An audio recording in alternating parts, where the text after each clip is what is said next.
Oh, wow. Cup of tea? Well, well, well. How's everyone feeling? You all right? I am absolutely so delighted to be part of this evening. For me, this is a dream come true as a long-time Spice Girls fan. Make some noise if Sporty's your favourite. I know, that's right. This book, Who I Am, is so incredible, and I'm so excited to get into it more with the woman that we know as Melanie Jane Chisholm, but most importantly, we know as an incredible vocalist, a dedicated musician, an amazing dancer, an icon. She's an icon, a legend. She is the moment. It is Melanie C.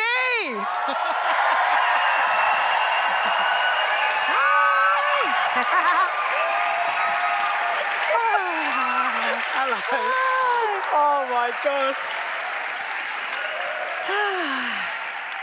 Oh my goodness. And now published author.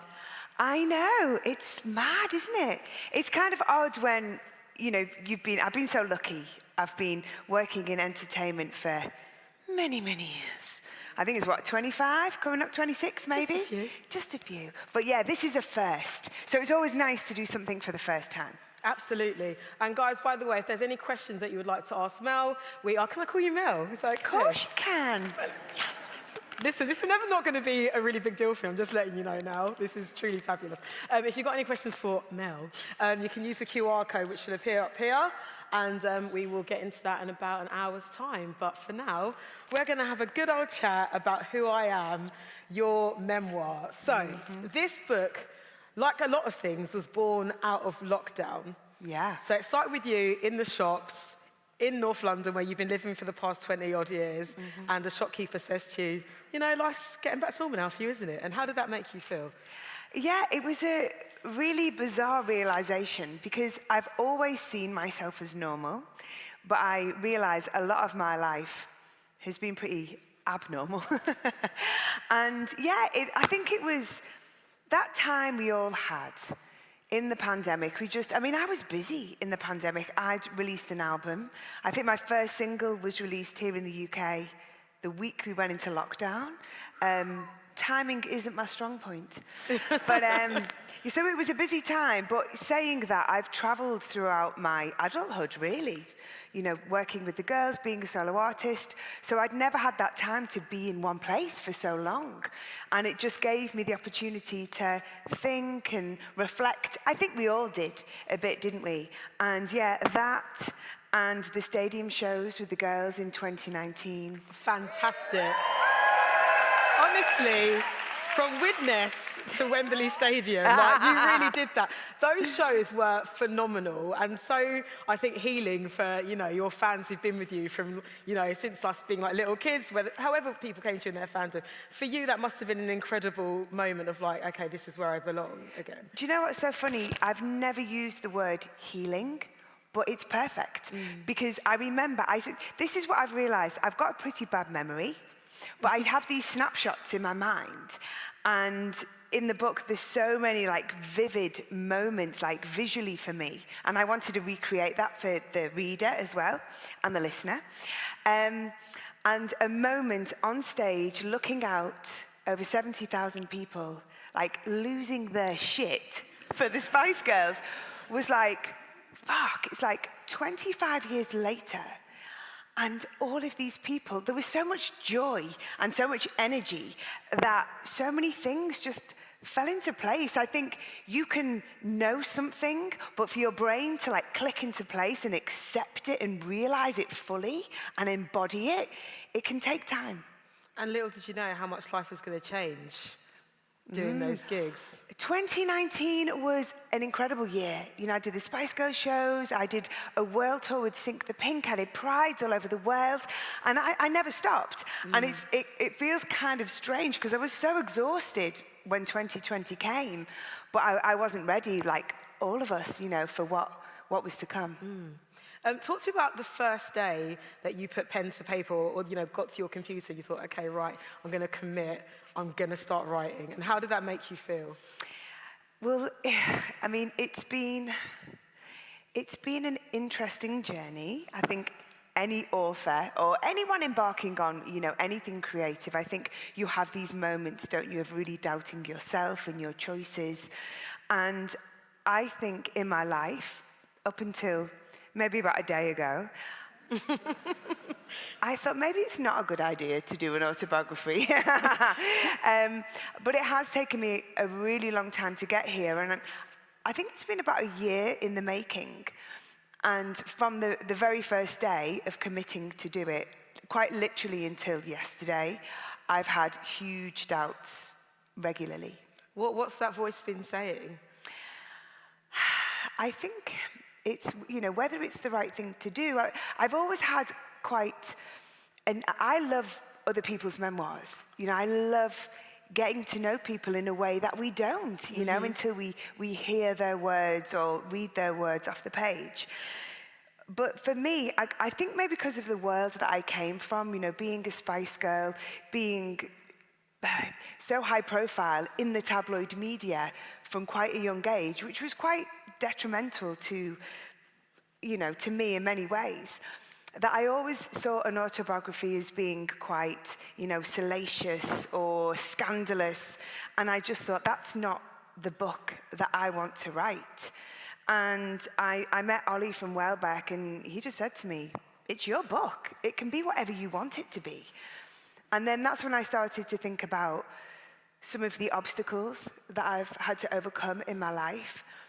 And I really like to help people, and I just feel like, anything negative that we experience, and any pain, we have to try and find some positivity within that. And I just felt like a book was a great way to do that, alongside hopefully being entertaining and giving people a bit of fun and a bit of an insight behind the scenes of some of those iconic Spice moments. Well, as an icon who I know you went to a wedding with, and may she rest in peace, famously said, Carrie Fisher famously said, take your broken heart and make it into art. It's one of my favourite phrases. Oh, yeah, absolutely, brilliant. But you've really shown that and lived that in this book. It's like a self-help book. It's a cautionary tale. It's like a diary entry. So I want to go back to the early chapters, you and your little red boombox in Widnes. Mm-hmm. As a little kid, you mentioned like your parents like going their separate ways, really having a big effect on your need to sort of, I guess, feel seen and to be accepted. Can you tell us a bit more about that? Yeah, I think it's really interesting because obviously the landscape is so different today. My closest friends that I grew up with, their parents are together. And I was the only kid in my friendship group whose parents had separated and divorced. And it made me feel different. And it made me feel a little bit of an outsider. But now, it's probably more likely that your friend's parents aren't together. The statistics are nuts. Someone told me 1 in 2 marriages ends in divorce. It's a very different world. But I think as a child, that's your, if you're lucky enough to have that family dynamic, that's your stability. And, even though we might go now, oh yeah, it happens all the time. But I think everything that happens to you as a child, it molds and shapes you, doesn't it? So definitely for me, it's a little bit difficult because my mum's here tonight. Shout out to Joan. Wherever she may be. So I feel it's a very, very sensitive. But I think it's obvious that people will be affected, but I don't know whether you talk about it a lot. And I think one of the hardest things when the book was close to me being happy with being, I don't know whether it's finished. I still don't know whether it's finished, but you've got the version which I'm happy, just about happy to let go. But it was those things, I think it was the childhood thoughts and feelings, because I don't feel like I'd shared them with my parents, because it just didn't seem appropriate. But here I am now sharing it with the world. So, yeah, soz mum. But I think, Joe, the thing that really struck me about the book, and I'm sure you guys will learn as you read it, is that all that glitters isn't gold. And, growing up watching you, you were Sporty Spice. You were strong. You were fierce. You're doing backflips on a table in the middle of a King's Cross hotel. You just epitomized strength. And reading this book, part of it, it really upset me, actually. But because just the fragility and the vulnerability, like, we never got to see that. Your obsession, as you mentioned, with, like, being perfect was there from day dot. Have you found you've been able to let that go with the release of this book? Yeah, and it's funny because I think I always go back to 2019 and the stadium shows with the girls, because it was just such a defining moment for me. It was the first time I'd done a show with the girls, and I was not only easier on myself, but with everybody else. Because a wonderful part about the Spice Girls is we kind of celebrate our imperfections. You know, because we're a bit ramshackle. You know, we do go wrong. We're not that polished. We never have been. And that's what's so wonderful, because it's human and it's real. And it always used to bother me. And I'd be like, we need to rehearse more. It's not good enough. We have to be the best. And it's like, actually, kind of by not being the best, it made us the best. Absolutely. You know? 100%. 100%. Yeah, I think there's so much to be taken from this book about just kind of giving yourself a break, you know. Oh, my goodness. And not being so cruel to yourself. Absolutely. This is what astounds me, and it's taken me so long to realize it. You know, I talk about the inner dialogue, because I think, obviously, my experience is from being a woman, but I do think women tend to do this more than a lot of guys. We're so cruel to ourselves. Like, we speak to ourselves internally like we would never, ever dream of speaking to somebody else. You know, somebody we don't even like, let alone somebody we should love and nurture.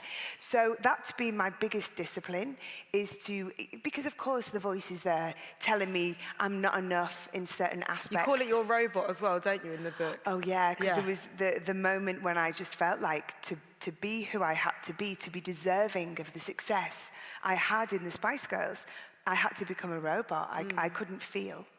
Couldn't feel. And again, which is just so mind-blowing, because on stage, it's like you become somebody else.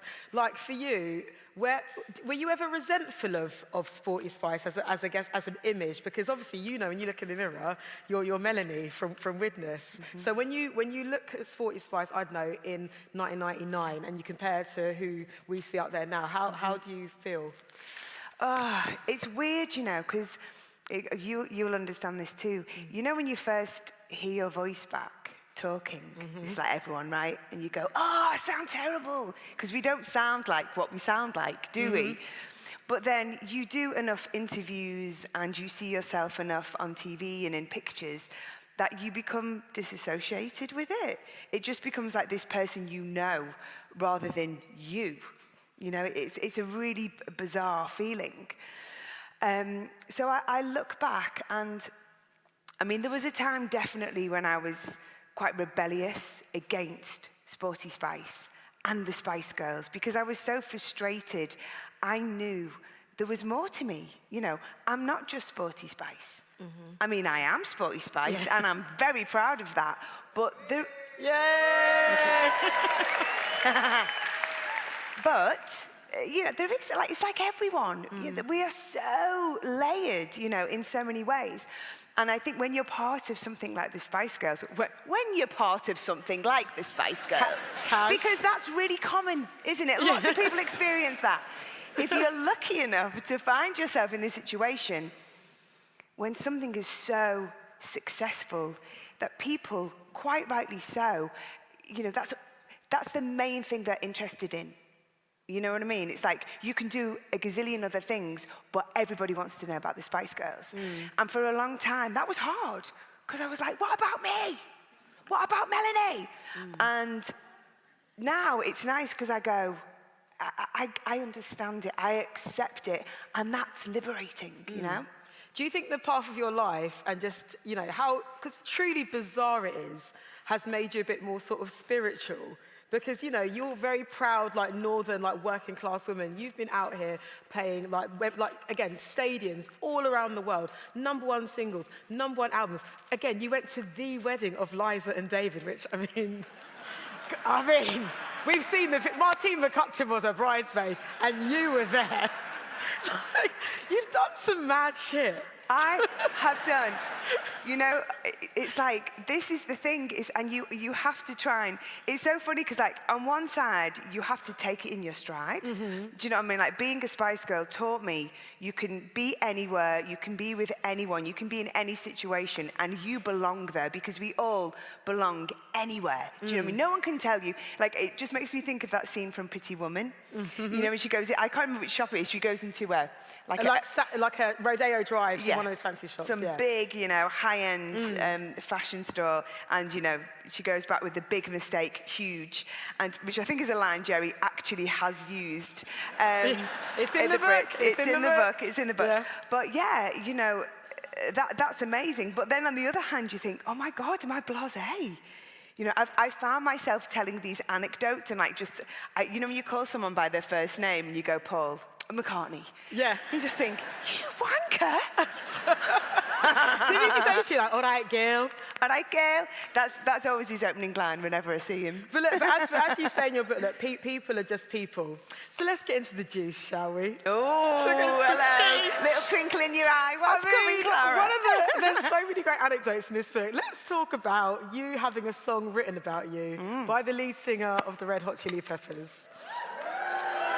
I thank you. Anthony Kiedis, you met him at quite a really quite vulnerable time in your life again, didn't you? But also a rebirth for you going to LA, spending that time. Yeah, well, I'd actually first met him when I was on tour with the girls. He came along to the show, and that's what, you know, when I first started to get to know him. And he is a beautiful soul, and if you love a memoir, his is incredible. I do feature in it, yes. A bit. But no, it was incredible meeting him.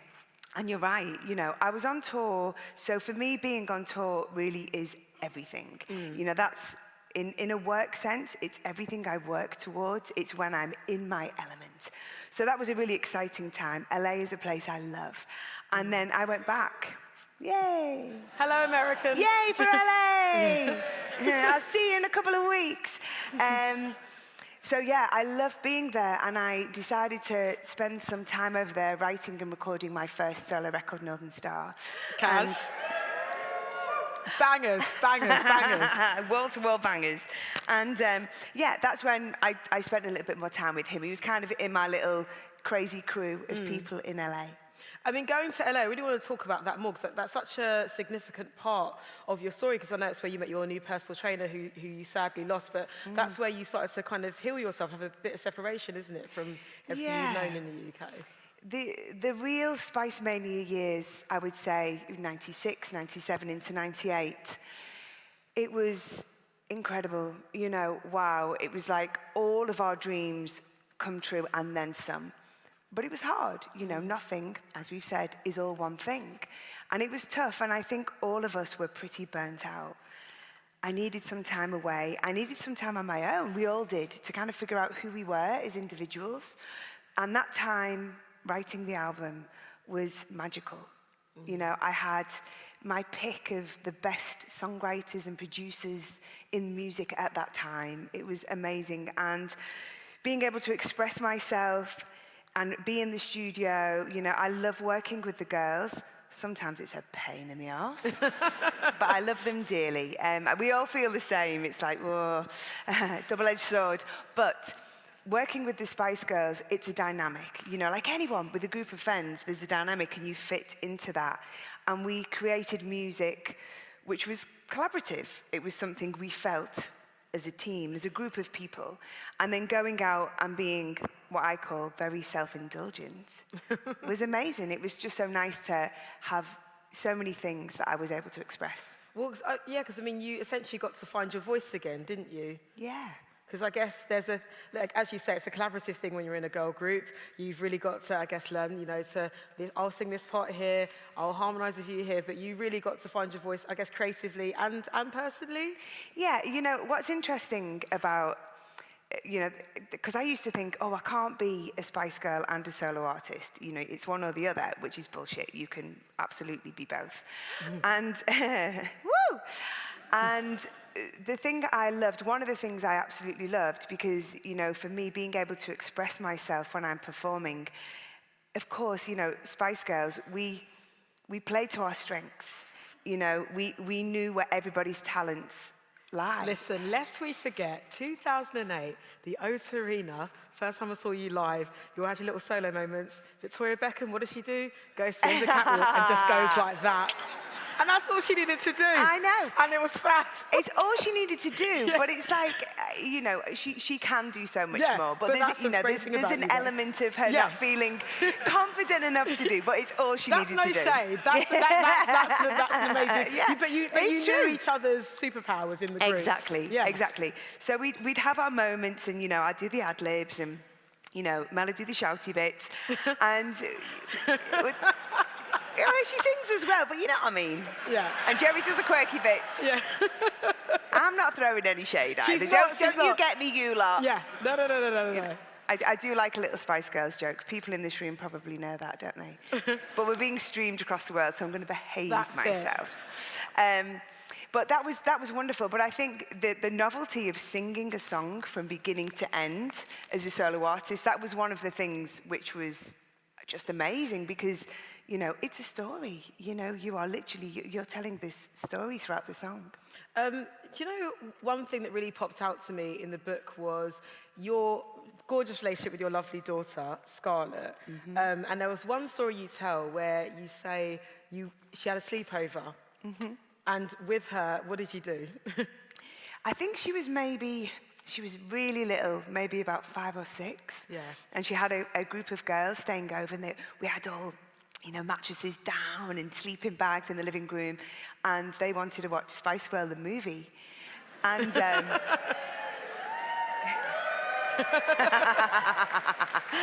and I think fire in their belly and great big shoes on their feet.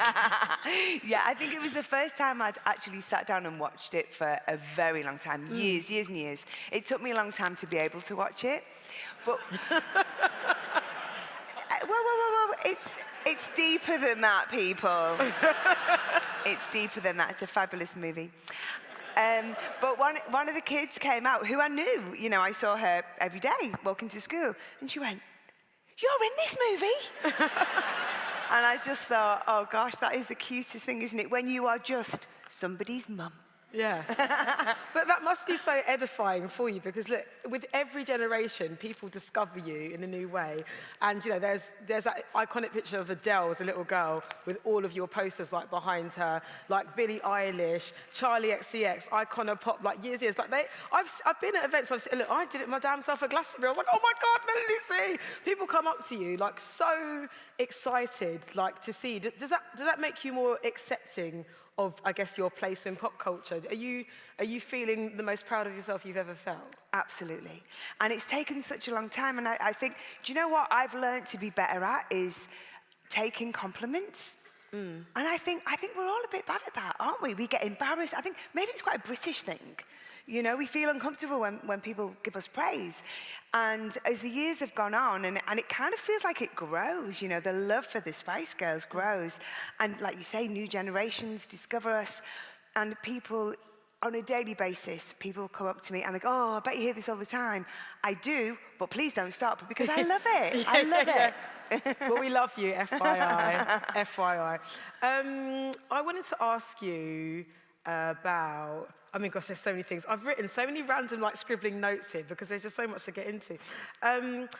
How, I guess, you were able to reconcile with yourself after the press, let's just call a spade, really were abusive towards you. You really go into that deeply in the book. Can you remember the first time you read about yourself in the press? I think one of the first things I remember to affect me negatively was they were kind of, talking about the group, describing us, and I was described as the plain one at the back that doesn't do much. Boo! Boo! Boo hiss! Boo! And, which now it's like, oh yeah, whatever. The worst things you can say. And they did. But at the time, I think, all of us were so full of optimism and ambition, and we were so excited. We wanted to do this incredible thing. We knew we had great music. We wanted to travel and meet people and do all the things we'd grown up dreaming about. And then you're written about. So you go, oh, what have you said? Thinking it's like really positive. And it's just like a dagger. It's really, really hard to take. And I think at the time I was probably 22 and really vulnerable. And I know you didn't, thank you. But, it stuck with me to this day. Yeah. That's kind of how much it affected me back then. It's nuts, isn't it? Because, things have changed like so much. In some ways, do you think it's gotten better or worse? I think there's a little bit of both. Yeah. I think the language that's used in tabloids is better. But I think it's a little bit more read between the lines. Yeah. It's not as blatant. It's not as brutal. It's still ridiculous. I mean, I'm guilty. I do the sidebar of shame. We all do it. But I can't believe it's 2022 and they still print the shit they print. Yeah. It's nothing like the 90s. It's still misogynistic. It's disgraceful. And, we're always being told it's what the public wants. Is it, though? No, we don't have a choice. We're fed it, and we click on it. That aside, it angers me. But yeah, it's definitely improved in that sense. I think the thing which has become more difficult for all of us, not just people in the public eye, the wider public, is social media. Yeah. We're dealing with everybody's opinions on everything. Have you found, though, there's been a positive where you've been able to use your voice via social media to kind of like clap back yourself and just control your narrative? Because, again, you really speak about your loss of voice. Like, you were told sometimes, don't speak in interviews. Can you tell us more about that? Yeah, it was so strange, like, when things started to build and become successful with the band, there was a hell of a lot of pressure on us. There was outside pressure and there was internal pressure. And we were all trying to figure out who we were in this whole new world that we were experiencing. And, you go on stage and I always get nervous. Whatever I do, I will get nervous. And sometimes you might blurt something out, which is you regret saying. And maybe I did that, but it was said to me in no uncertain terms that, maybe it was better, to not speak. If you're going to say something, if you're going to say something silly, and it makes me chuckle, I'm smirking because I'm in a band with people, some people who say very silly things. And I don't think I'm one of the worst offenders. You're definitely not. But I think, at the time, there was power struggles and we were just figuring out who we were, how we behaved. And you know what? Maybe there was other things at play. Like I say, we all had our strengths and maybe that made people feel a little bit vulnerable in other areas. Well, again, the book, it is a cautionary tale because, you go into those early days when you guys were getting rid of, like, not your first, but your second round of management. As you do. But there was a lot of manipulation going on. And do you think that would have happened if you were in a boy band? Possibly. Okay. Yeah. And I say that because, over the years, I've been lucky enough to get to know, other musicians and people who've had similar experiences. And it's a similar story that goes on time and time again. I think people are getting more savvy. On the way over here, I saw Olo Parks has pulled some shows, right? And Sam Fender did a few days ago. And I'm like, this is amazing. It makes me feel so emotional. This is amazing because, and sportsmen and women have done the same thing recently in that we take our mental health and physical health so much more seriously now.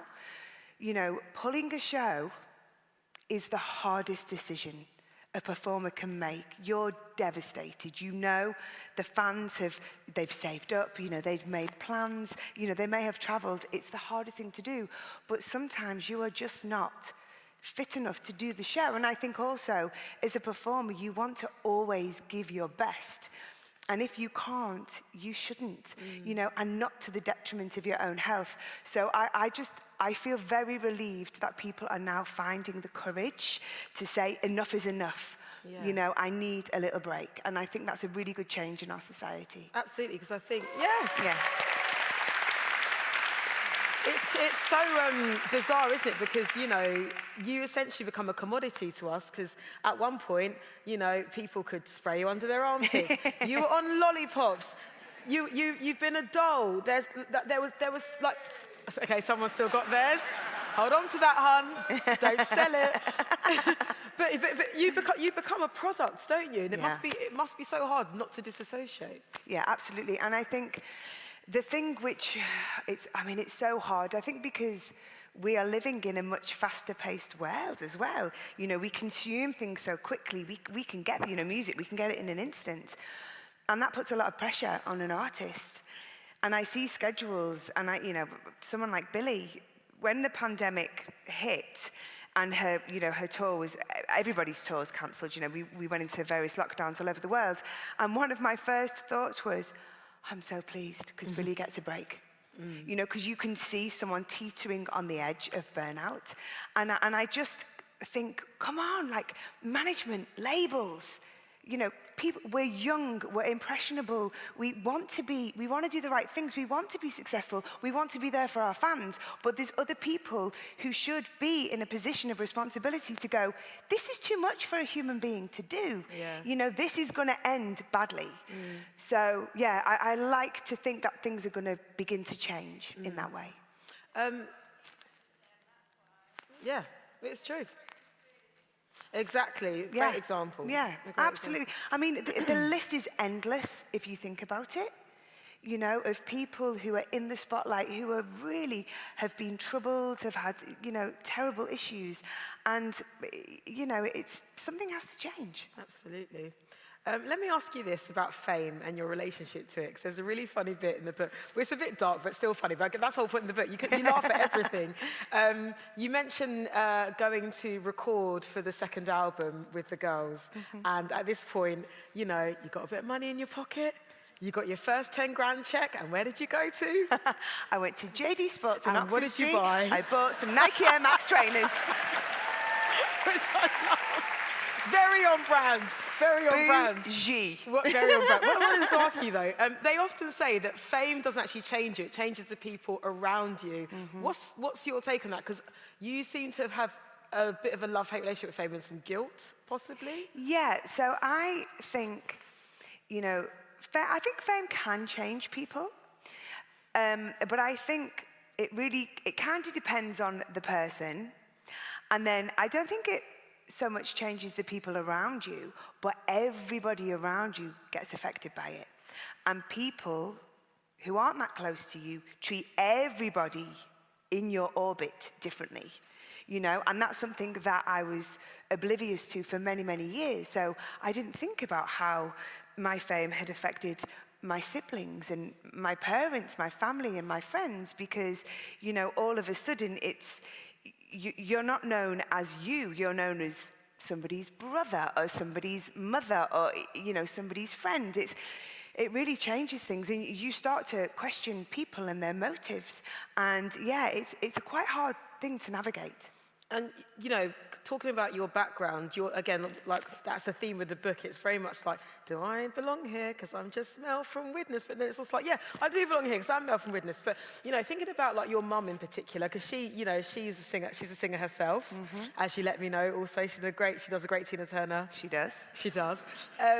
How did that affect your relationship with your mum? I'm really intrigued by that, especially now you're a mother as well. What do you think Yeah, about that? My relationship with my mum has always been strong. And I think both having that passion for performing and music, there's just an understanding there. Like, even in the pandemic, we spoke about not having that outlet to sing. It's like you lose part of your identity. And I think having, obviously, I'm lucky enough that my mum is the most important person in my life, as alongside my daughter, now being a mum. And just, to be able to connect in that way, I feel really, really lucky. Do you hope that Scarlett reads this one day? Would you prefer to, or not, would you prefer to, for her not to? I'd love her to read any book, to be honest. Right. She's 13. If it gets her off TikTok, I'm happy. Right. Are you doing any trends with her? Are you into any TikTok dances? You learn anything? Or? When she was maybe 10 and 11, she'd teach me all the dances, like Renegade and, Right.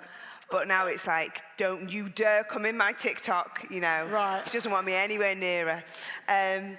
But, one day, I'm sure she will read it one day, but I've always been really open with her about everything. It's kind of, I've needed to be, because so much is in the public domain. I don't want anything to be a surprise to her. And what I found with that is, as a kid, things are what they are, and when you grow up with that, it is your normal. If she was to turn around to you and say, Mummy, I want to be an artist, I want to be a singer, what would be your reaction? I go, hang on a minute. Luckily, I don't think that's going to happen. What are you laughing at? No, she is amazing. And I think, I'm so biased, obviously, because I'm her mum, she could do anything. She's an incredible human being, but her passions do lie elsewhere. And I do feel relieved, because I think it's hard. I obviously know how hard it is as an industry, but then I think having a parent that's been successful in that industry, I think it's hard to step out from that shadow. Yeah, so we won't be having a single from her anytime soon. You never know. Yeah. But she's not Mama planning part it. 2? Nah, I don't think so. Not yet. Not yet. I want to talk about matriarchs in the industry, though, because you've had a lot of amazing women look out for you. And there's one bit which I really enjoyed was that I think you were sat on a table with Annie Lennox at the BRITs. And you were label mates, right? Yeah. And what did she say to you? She said... And please do it in a Scottish accent. Yeah, I can't do accents. I won't even offend anybody Scottish here tonight, and I know there's a few. Hey. Well, she just said, look out for the bastards. They're all bastards, something along those lines, talking about the music industry. And in many ways, she was right. Obviously, I grew up adoring Annie. She's completely one of my idols. I would have my red boombox in my teenage bedroom, and I'd be listening to the Rhythmics and singing along, and she really, really inspired me. So then we were not only label mates, but we had the same management. Yeah. So it was I've been so lucky. I've done a few shows with Annie and got to know her a little bit. I've not seen her for a few years, but I have so much respect for her. That was really important, I think, in those early years, because it was a very different landscape for women in the music industry. Yeah. I think the Spice Girls have helped to change that.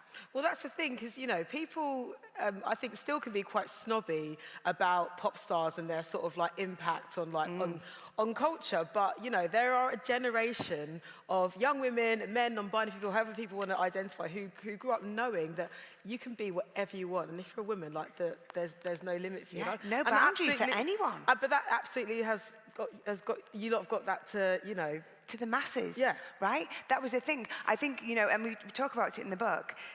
In the 90s, of course, there was people that didn't like our music. There was people who didn't believe it was genuine. They thought it was all a marketing man's idea. So I completely get. We got a lot of stick from other artists, maybe more alternative artists or rock artists. Someone say Oasis. Oh, you don't count Oasis. I love Oasis. I'm a big fan. When are they getting back together, by the way? Huh? Who's to say? It will happen, won't it? Huh? Come and have a go if you think you're hard enough. There we go. Yeah? But I think, as the years have passed and people have seen, you're right, we were a pop band, you might not like the music, but you can't deny the effect we had on pop culture. And also, making feminism, which could be something quite academic and intimidating, we made it really palatable to young people. And I think there's strength in numbers. 100%. Yeah. 100%. I want to know what, I guess, surprised you about success once you got it? Because again, you know, as observers of all your favourites growing up, watching them on Top of the Pops, watching them from afar, you never think you'd be who you are, and then you did it and then some. Yeah. What surprised you about, I guess, the price you pay for being a successful artist? I think one of the hardest things to deal with is the intrusion of your privacy. And, you know, the 90s were a very peculiar time with the tabloids, because as we all know, there was illegal means of them getting information about you. So that was so weird. You know, there were so many articles about the Spice Girls and so much information. We were like, where is it coming from? And we were starting to get paranoid. About each other? About each other, about each other's friends, you know, anybody who had any access to information about us, people you worked with. And we were paranoid of bushes. Because, no, we literally would be, I'm going to do that thing. Come on, drop a name from the sky. I know. But You're in a safe space, you can do it. I was just thinking about, so like, because I'm going back, because I'm very visual in that way, I'm going back to the Four Seasons pool in LA. As you do. I think John Bon Jovi's just walked past. Sure. I think Sean Penn's in the bar. Lovely. Yeah, but we're at the pool and, you know, we're just hanging out and chatting about a few things, and there's a little rustle in a bush. And we're all like that, you know. I mean, it's like the movie. So much of what we did, Wannabe the video, Spice World the movie, there were so many things we took that were really happening, you know, and we put it into our work. So yeah, so it was really, really strange. And it wasn't until many years later that we go on to realize that actually, you know, they were hacking our phones. And you think, shit, there have been relationships that have been damaged because we didn't know whether we could trust certain people in our lives.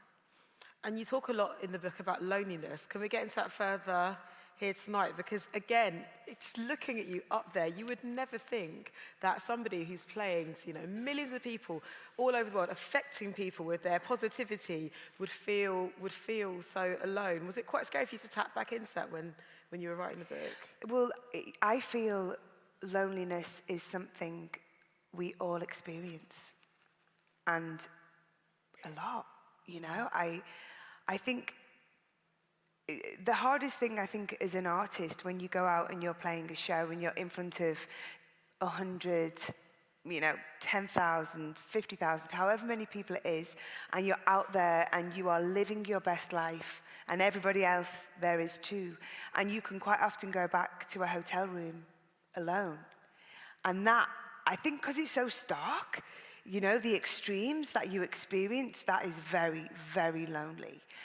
And I think lots of people have talked about, I believe a lot of artists and musicians, that's where, you know, alcohol comes into play, drugs sometimes, you know, different addictions, because you're on this huge high, and then all of a sudden you're just there, and it's, you know, and it's really, really hard. But, you know, the other time for me, and probably the most lonely I've ever felt, was when I was dealing with my eating disorders and depression. I think for many years, because I was hiding so much, and, you know, especially with something like eating, you can often avoid sociable situations, so you start to become very isolated. Yeah. And obviously it didn't help with the press, you know, literally scrutinising your physicality every other day. Yeah. It was an obsession. I think in the 90s, I heard someone talking about this the other day, you know, is it different? I mean, we celebrate body diversity now, which is fantastic, you know, and the desired aesthetic, whatever that may be, seems to have changed. Yeah. You know, in the 90s, it was about being skinny. That was what we were all aiming for, or that was what the media was leading us to believe was the way we should be looking. But yeah, I mean, it was intense. It was written about so much. I mean, the media, they would talk about, you know, who'd gained weight, lost weight, and you'd be applauded for losing weight and then berated for gaining weight. And it's, what the fuck? You know what I mean? It's like, that's got nothing to do with who you actually are, you know? So I'm glad things have changed, but I do think there's way too much emphasis on the way people look. Yeah. Yeah. And, you know, during this time, I mean, you say in the book, no one truly asked you if you were okay for a really, really, really long time. Yeah. How does that make you feel now, sort of like looking back? Are you sort of like, damn, I was really hiding in plain sight, so how would they have known? Or do you think people chose not to see? No, you know what? I think maybe it's unfair of me to say nobody said, "Are you okay?" Because we were in France and we were rehearsing. I think it was for the shows in Istanbul that we went on to do. So that was '97, and I'd lost a lot of weight, and obviously spending all day, every day with the girls. You know, you can't avoid eating, you know, the whole time. We were living together. So it was obviously being noted that, you know, I was being a little bit more restrictive with what I was eating. I was exercising more. And Jerry did approach me, and she did try to speak to me. And I think it was Jerry because, and I'm, you know, this is something she's spoken very openly about, that she'd had her own battles. And so she recognized that.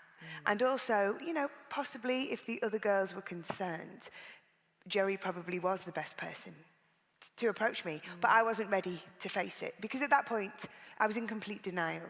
I hadn't even admitted it to myself yet. Yeah, because again, that's another recurring theme of the book, like your issue with control. Because I guess when you're the one putting on the show, you get to control, you know, the narrative. You get to control how people receive you. When inside, you were really struggling. Yeah, I mean, gosh, I actually don't know how I physically managed to do all the things that we did. And I was always the one, you know. Sometimes other girls would complain, want a day off, pretend they were sick. You know, we do all the things. You can pull a sickie in the Spice Girls. Oh yeah. Do you know what we used to do? Oh, this isn't in the book, and I shouldn't tell you this. Come on. But all tea time. We used to have to take it in turns to be the sick one if we were all a bit fed up and wanted a bit of time off. Right. And listen to this though. This is so fucking typical, right? Right. We're in New York, and we're supposed to go to Canada to do some promo. But like, oh, we're so tired, we need a break. We hate the label, we hate our management, they're so mean. Melanie, it's your turn to be sick. I'm like, oh, go on then. I'll be the one who's sick. And what happens that night? They all get invited to go and see the Rolling Stones. But I'm sick. So they come back with all their tales, all their pictures with Mick Jagger. Bastards. Fuming. Fuming. Fuming.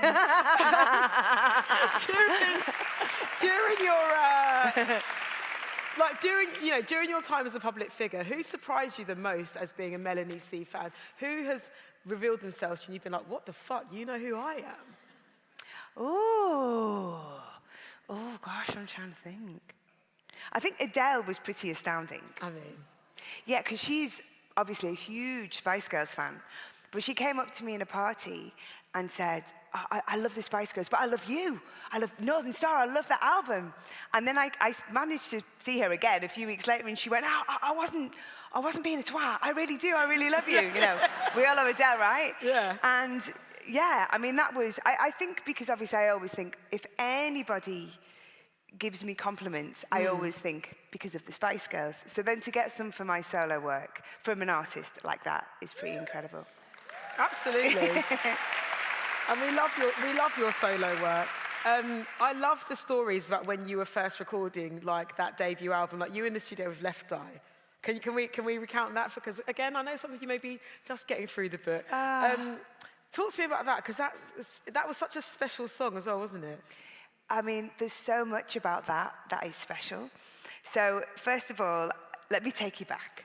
I'm in Maidenhead. I'm living in a house with Jerry, Mel, Victoria, and Emma, and we're just getting our shit together, deciding, you know, what kind of bands we want to be. We're looking at bands like Take That, but we love TLC. And I remember being in the gym, and we were watching like Waterfalls and No Scrubs, and we were like, they're just so cool, and we love how they had this individuality going on. They had their characters, you know? And fast forward to me writing my first solo album. I'm in the studio with a guy called Rhett Lawrence, who's an incredible songwriter and producer, and he'd worked with TLC. So we're working on this track, Never Be the Same Again, and we get to the middle eight, and is there any songwriters in the room? Yeah. You know that bit when you get to like the middle eight and you're like, oh, fucking hell. We've got a verse, we've got 2 verses, we've got chorus, we've got pre-chorus, or a bridge, as we used to call it back in the day. And they're like, oh, middle eight, we need a middle eight. No, I love a middle eight. Don't get me wrong, I'm Sporty Spice. We love your middle eights. And it's like, do we do instrumental? What do we do? And I went, you know what? I can really hear a Lisa Left Eye style rap in the middle eight. And Rhett goes, I know the girls. Let me give them a call. You know, only in LA does this ever happen, right? And I'm like thinking, yeah, whatever. Next thing you know, she's there.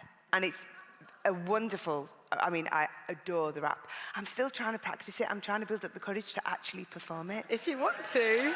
Not here. Are you sure? No. That is not happening. Damn! I know. As our energies mix and begin to multiply. Everyday situations. No.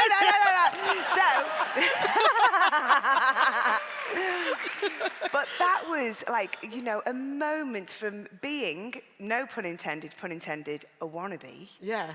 In the beginning, idolizing TLC, to then recording, making a video. And, you know, Lisa was so wonderful. She did so much promo. She came over, we did Top of the Pops. It was my first UK #1 as a solo artist. Banger. And it was her first UK #1 as well. So it was just magical and incredible. And you know what? Northern Star was doing okay. You know, we'd released Northern Star and Going Down and then Northern Star. And we charted, I think, with #4. They'd gone in out. So, you know, we were doing pretty good. Fucking kill for those chart positions now. But at the time, it was good. But then when that song hit, the album just flew. And it changed my life as a solo artist. Well and truly did. Now, I know very well we've got to get to the Q&A shortly. So let me ask you this. In this very moment, Melanie Jane Chisholm, who are you? Who am I? Yeah. I'm everything. I'm all the things. Like, this totally is what inspired my album in 2020 and this book. It's the realization that I am Sporty Spice. I am Melanie C. I'm mum, I'm daughter, I'm friend, I'm dickhead. Sometimes. We're all dickheads sometimes. And there is a glossary in the back of the book, isn't there, for all your favourite phrases? There is. Yeah. It was so much fun, because I did want it, you know, I wanted you to be able to read it and, you know, to feel like it was my words. So there's some, like, are they called colloquialisms? Yeah. Like we haven't got gesticulating in yet, have we? Very good. But, yeah, so, you know, there's some slang, some northern slang, maybe a little bit of Scouse slang as well. And I just thought, obviously, there's people reading this from the south and from all over the world. So I thought it'd be quite fun to put a little glossary in the back, and you can learn a bit of Scouse. Lovely. Tala. Right, shall we get to some oh my gosh, I can't believe it's that time already. We could talk all night. We really could. Yeah. Right, okay. Anonymous says, how have you remained so grounded? That's a great question. You know, well, thank you that you believe I'm grounded. I think it's my upbringing. I think it's northern working class roots and my personality as well. You know, I will take some credit. As you should. And I'll tell you what, you are grounded because, again, you had the self-awareness to say, there was a point where we got a bit big for our boots and we got a bit diva-ish and, you know, recording in separate rooms. Yeah. Yeah, and being told off, and like someone on the phone and someone having a kip. I mean, come on, girls. But do you know what? A lot of people wouldn't snitch on themselves like that. So respect. Yeah. Well, thank you. Hello to Georgie Ma, who says, "What is who?" Oh, I'm intrigued. Who is your favourite Spice Girl, and who's your least favourite? Well, that's easy because it's different ones on different days. Aha. You know, what's interesting about our relationships is that we each have a very different relationship with each other. You know, I mean, it's like any group of friends, isn't it? I think I do love them all equally. Some of them frustrate me more than others, but I love them all equally. But look, we mentioned healing earlier in the conversation. Yeah. Doing the tour back in 2019, because you had to be convinced to do it. Yeah. Didn't Well, you? for years I was like, if it's not all 5, I'm not in. I'm not interested. And yeah, I just felt like there was a little bit of a snowball happening with, talking about how people approach us, and it just felt like a good time. And I mean, the shows in 2019 were insane. It was one of my happiest moments being on stage as a Spice Girl, but of course it is tinged with sadness because Victoria wasn't there to share it. But, even though she wasn't there physically, she was still very much there, with us. Oh yeah, with the houses, that whole thing. Sounds like she's dead. Do you know what I mean, though? She's very much here. She's very much alive. Living her best life. Yeah. Living her best VB life. Oh, this is an interesting question, because you've done some reality TV before. Did the games, as we know. Again, in the book. Would you ever do a big show like I'm a Celebrity? And obviously you did Dance with the Stars in the States. No. Right, My reality days are over. So I did the games, and it's in the book, but so the games, it come back recently, right? Yeah. And yeah, my label at the time, Virgin Records, thought it'd be a good idea, because that sells records. It obviously didn't. And it was a difficult decision for me because because I am a little bit introverted in every day. I'm an extrovert on stage, but, sitting around being observed, it just doesn't sit comfortably with me. And I knew I wouldn't like it. But it was sport. That side of it was very exciting to me. I wanted to work with, Olympians and these incredible people who trained Olympians. Harvey from So Solid Crew. Harvey was in it, right? It was a bizarre mix of people, as these shows usually are, aren't they? It's the best TV. But yeah, as soon as I got into that environment, and it's like there's cameras everywhere. And when you move, they move, and they make this noise. Well, they probably don't now because it's much more modern. But back then they went, and that noise set me off. So I realized quite quickly I was very uncomfortable in that environment. And then I had a very serious injury, which took me out. And it was so surreal because, it really jeopardized my, my physical being, and could have, and does actually. It does for the rest of my life. My knee will never be the same again. Very good. But I was elated to be out of that place. Right. Yeah. But much more fun doing Dancing with the Stars in the States. Much more fun doing that. I did find that experience quite challenging as well. Wow. I was definitely robbed. But listen, as a fellow Strictly alumni, we're both robbed. Absolutely.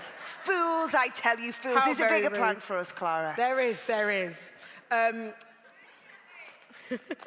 Someone's asked if you'll marry them, but I'll keep that moving. Who is it? They're anonymous, unfortunately. Oh, that's but no hey, good, it's nice to get a proposal. Yeah. This is an interesting question. How involved, if at all, were the other girls when it came to writing your memoir? Like, were you? Oh, that is a good question. That's a great question. Did you kind of pre-warn them that you were doing it? Or? Yes. So I spoke to the girls, and because you want their blessing, and most of the girls. I mean, there's only Emma left now, so I'll get on a case because you want Emmas, don't you? Yeah. You do. Yeah. Okay. I'll do that. But yeah, obviously Victoria, Mel B and Jerry have written at least one book. Yeah.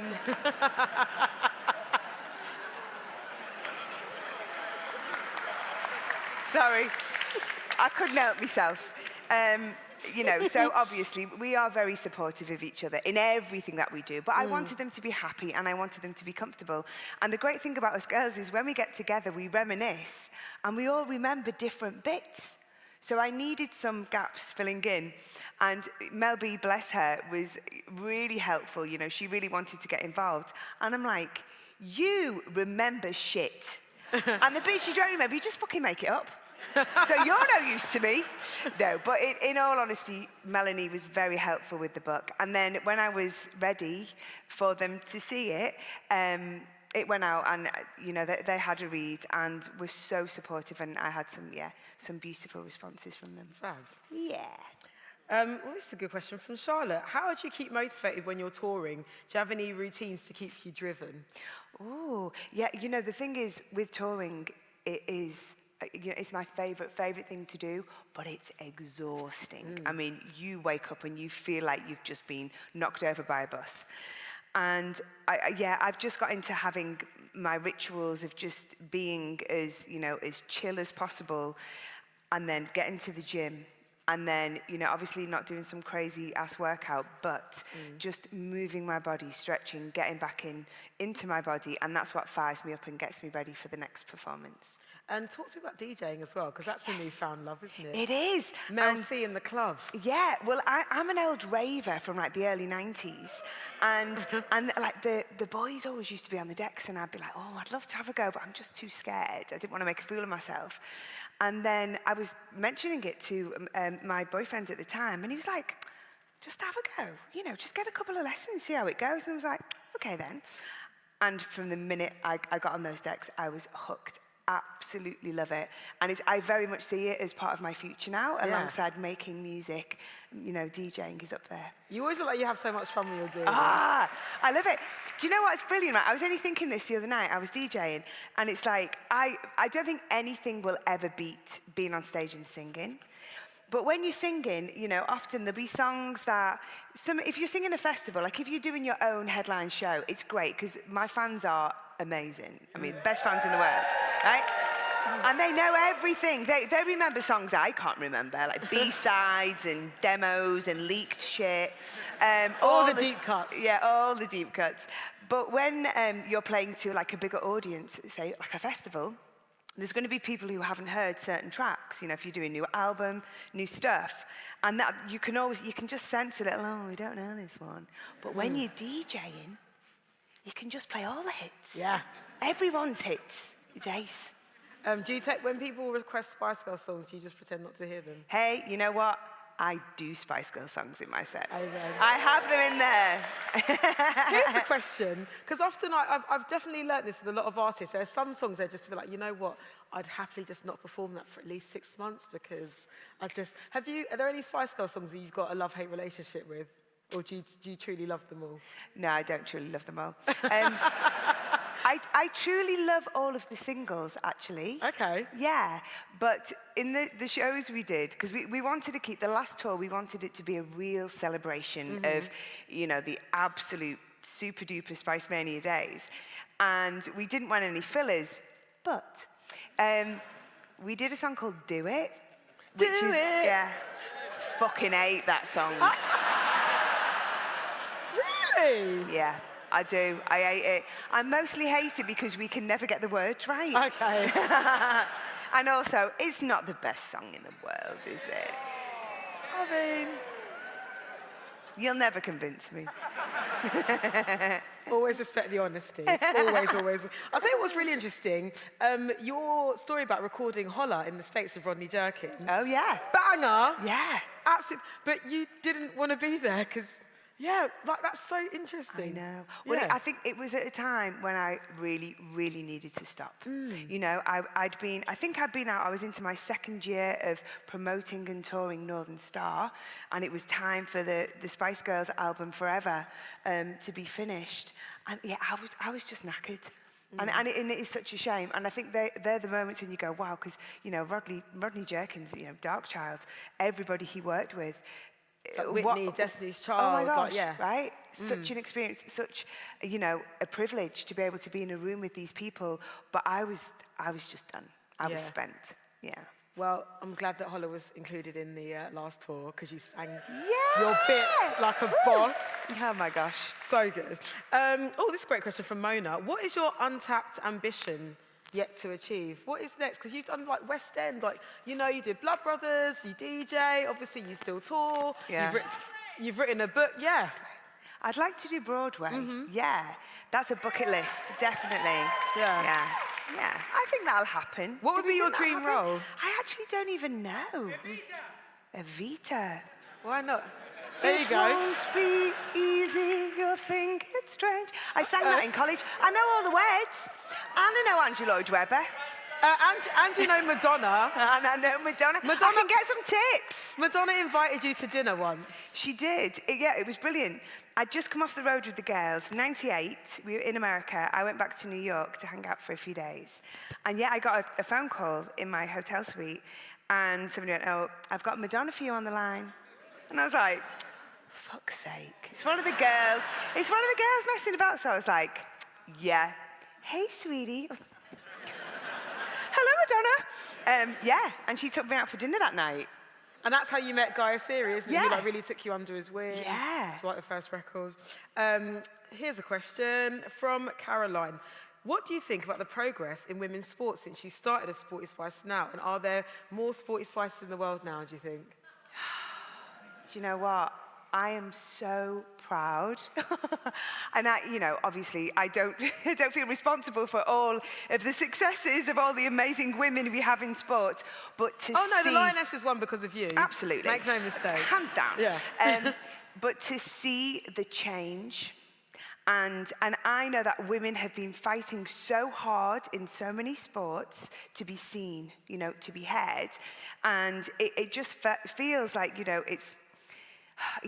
it's like all of the issues that we believe in and stand up for, It just feels like such a slow and frustrating process sometimes.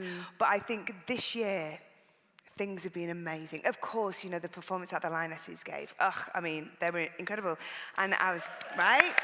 Yes.